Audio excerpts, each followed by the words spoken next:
Kedves testvérek, kedves gyermekek! Krisztus királynak az ünnepét 99 éve ünnepeljük.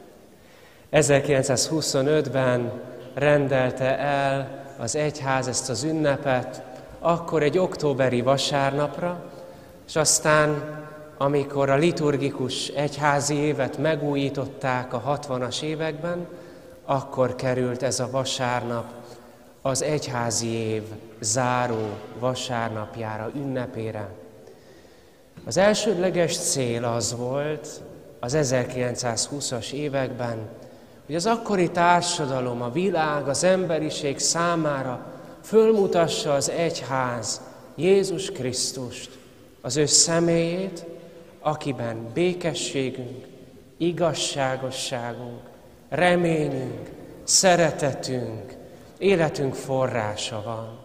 Tette ezt az egyház abban a környezetben, amikor már az első világháború után voltunk, hatalmas, válságos időszakban, ami nem csak gazdasági válság volt, hanem az ember, a családnak a válsága, ahol fogodzó pontra volt szükségünk. És Jézusban egy olyan fogodzó pontot kínált fel az egyház közössége, nem csak a katolikus keresztények számára, hanem az egész világ számára, amelyben tényleg egy emberi életet, egy világot, egy teljes világot átölelő személyt tisztelhetünk és imádhatunk. Aztán a 60-as években, amikor ez az ünnep októberről november végére került, akkor az egyház kiegészítette a gondolatát, és azt mondta, hogy ez a király, ez a Jézus, akiben igazságosságunk, szeretetünk, reményünk, békénk, fogodzó pontunk van, ez a mi életünk beteljesedését szolgálja.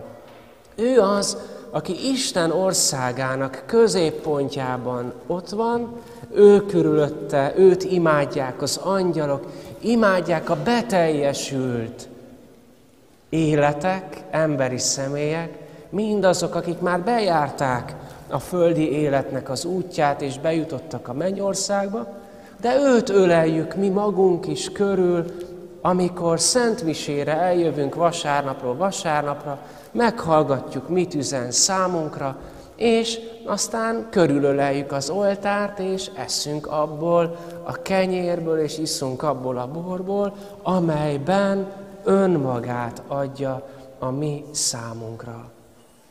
Itt a középpont, itt a beteljesedés. És hát látjuk azt, hogy azért a mi életünk még nem egészen beteljesedett. Nagyon-nagyon sok jóság van bennünk, felnőttekben, fiatalokban egyaránt. Nagyon-nagyon sok olyan tulajdonsággal rendelkezünk, ami fedésbe hozható Jézus tanításával, ami az evangélium üzenetéről árulkodik.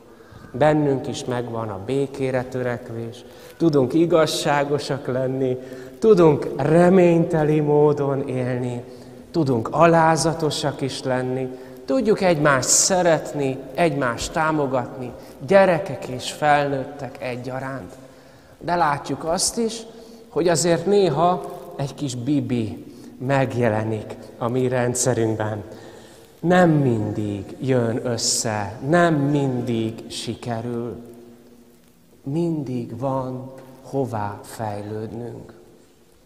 És azért vagyunk itt vasárnapról vasárnapra a Szentmisén is, mert tudjuk, hogy szükségünk van a fejlődésre, és akarunk is Jézus Krisztussal együtt, közösségben fejlődni. Úgy tűnik, hogy a mai evangéliumi szakaszban Jézus egy ilyen filozófiai, bölcseleti vitában van Pilátussal.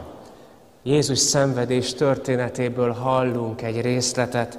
Beszélgetnek arról, hogy valóban király-e Jézus, és akkor Jézus azt mondja, hát te magad mondod. Aztán beszélgetnek arról, hogy mi az igazság, ki az igazság, és úgy tűnik, minthogyha egy picit elbeszélnének egymás mellett.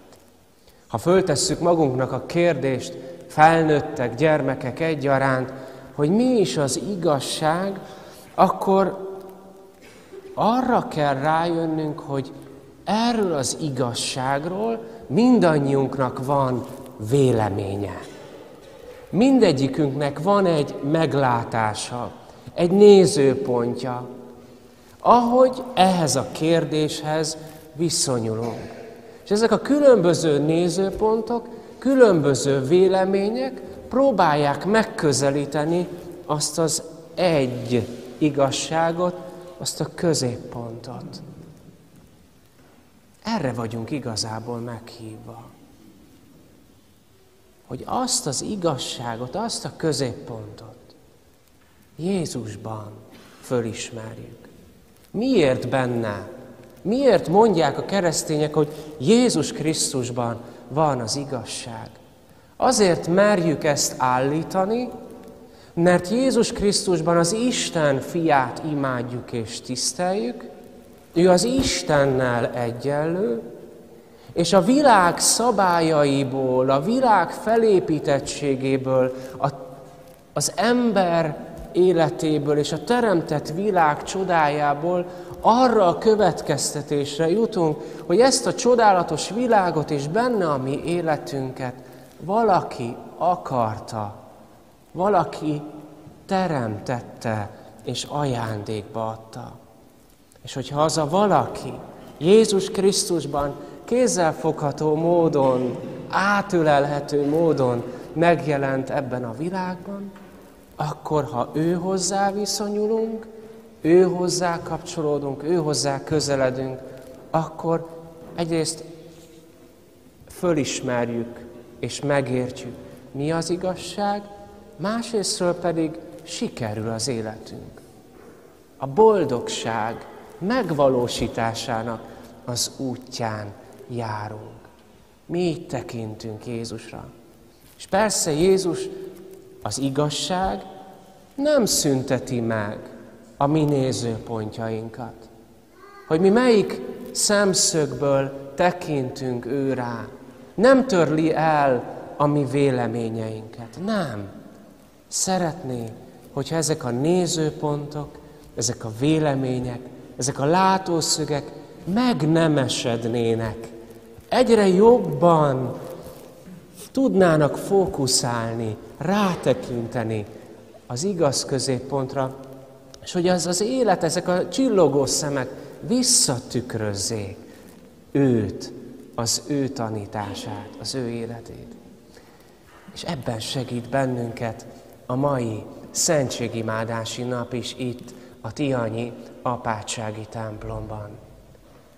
Jézus nem csak a szentmisében adja önmagát értünk, nem csak, hogy itt a szentmisében megjelenítődik az ő áldozata, hanem a tabernákulumban, magyarul, a kicsi sátorban, ott középen velünk marad, szemlélhetjük, érezhetjük az ő közelségét, és engedi nekünk, hogy elmondjuk a véleményünket, elmondjuk a meglátásunkat, elmondjuk a kéréseinket, elmondjuk a hálánkat, köszönetünket,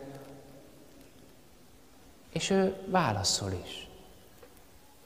Nem a fülek által hallható hangon, hanem a szív, a lélek hullámhosszán. Ő a mi királyunk, aki nem úgy uralkodik, hogy nekünk rossz legyen, nem leigázva uralkodik, hanem gondunkat viseli, felemelő módon uralkodik, szeretetben értünk. Amikor kisgyermek koromban elképzeltem a Jóistennek az országát, és benne Jézusnak a jelenlétét, én nagyon-nagyon sokszor gondoltam egy báli teremre. Egy olyan báli terembe, ahol a királyi pár meghívja a népet, hogy vele együtt ünnepeljenek. És ez a király olyan valaki, olyan tulajdonságokkal rendelkező uralkodó, aki a legnagyobbtól a legkisebbig, a leggazdagabbtól a legszegényebbig mindenkit táncba visz. Mindenkit megtáncoltat, mindenki fontos számára. Mert a táncban megérezheti azt az ember, hogy együtt, közösségben élhető az élet, hogy egymásra hangoltan kell előre haladnunk, hogy közben, miközben szól a zene és a harmóniák, még tudunk akár beszélgetni is, néhány szót négy szem közt, aztán körtáncban együtt is váltani. Én kívánom, hogy Krisztus király a gyermekeket, a felnőtteket és az idősebbeket is, mindenkit ezen a mai napon és minden nap tudjon táncba vinni, akarjunk vele táncolni, és akarja az életünk sugározni azt az örömet, amelyet ő a megváltással ajándékozott nekünk. Mi fölismertük, ragaszkodunk hozzá, és szeretetben próbáljuk tovább élni mindazt, amit ő nekünk ajándékozott.